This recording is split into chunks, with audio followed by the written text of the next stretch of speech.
thank you for joining me for this video about being authentic and owning who you are as an instructor, and really recognizing that you are the only one who can provide the experience that you can provide to your classes.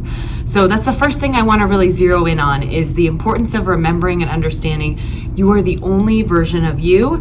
You are the only one who can provide the experience that you can provide, and that is something that's going to make your class so incredibly special. So remembering that, and then remembering that even though if you are newer to teaching classes, you may find that it's easier to listen to other instructors, learn from them, and potentially even sound like them initially. But as long as you don't continue to try to mimic other instructors and start to build your own authenticity as an instructor, then that's the most important thing. So there's nothing wrong with trying to kind of learn from other instructors, take what you hear and what you experience from another instructor, and then share that with your classes.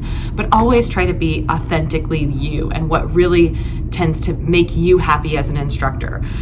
Then remember that it's much easier to be yourself than it is to be somebody else. So while you may learn from other instructors, you may take pieces away, it is much easier to be authentic than it is to try to fake and be somebody else, or to provide an experience that you necessarily were not meant to provide. So a good example might be that you're not quite a fantastic Zen speaker, where you aren't the best at toning down your voice and bringing in that kind of Zen attitude or atmosphere. But you've experienced instructors who do a really good job of that. While you may not take every single way that they speak and choice of words that they say, you will learn from them. You'll learn that communication, that soft spoken, and how it can actually work.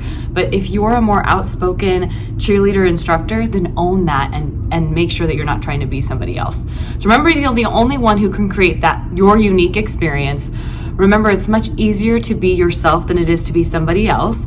And do also recognize that members and participants are a lot smarter than you might think, and they can tell when you're trying to be somebody else. So just avoid it altogether. And then get over the fact that participants may love you or love your personality, love the way you present yourself in class, and some participants may not necessarily love it.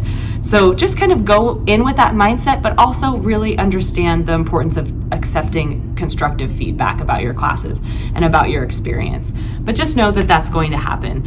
And I would never ask as an instructor, so I would like instructors, if you're newer to the industry or you're starting to work for newer managers, please recognize that managers should not be asking you to teach just exactly like another instructor or to be another instructor.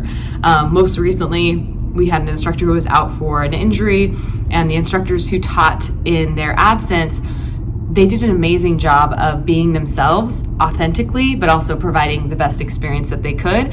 And they had actually even taken the instructor's class before they started teaching it. So they knew what the participants were used to, but they were not going to be that instructor. And neither was I going to ask them to be that person while that person was gone.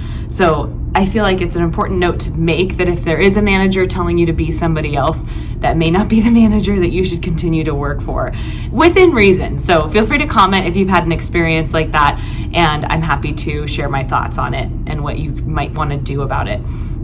I also want to share that you should still, even though you should always be proud of who you are and what you can authentically bring to your class, you should still always prepare for your class. Don't think that just because you are just, I'm a fly by the seat of my pants kind of person, that does not mean that you get to just come to class unprepared. So definitely still be an organized instructor who has a plan, who has an idea of what you're going to teach before you arrive to class. That's not, being yourself doesn't necessarily mean it's an excuse to not plan ahead. And really, to focus on, my last thought is I'd like you to stay aware of the reason that you're teaching and why you've wanted to bring the fitness experience or a great fitness experience to your participants.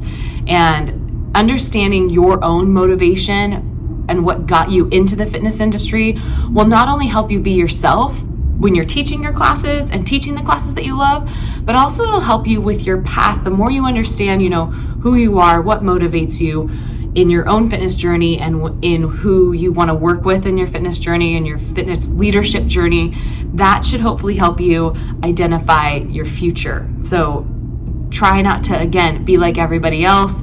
If you hear someone's doing a bar training and you are interested in it just because someone else is doing it, that's not quite the reason to sign up for a training and to commit to learning something new and teaching something new. It should be about what is authentically inspiring and exciting to you and something that you want to bring your own personality and flair to.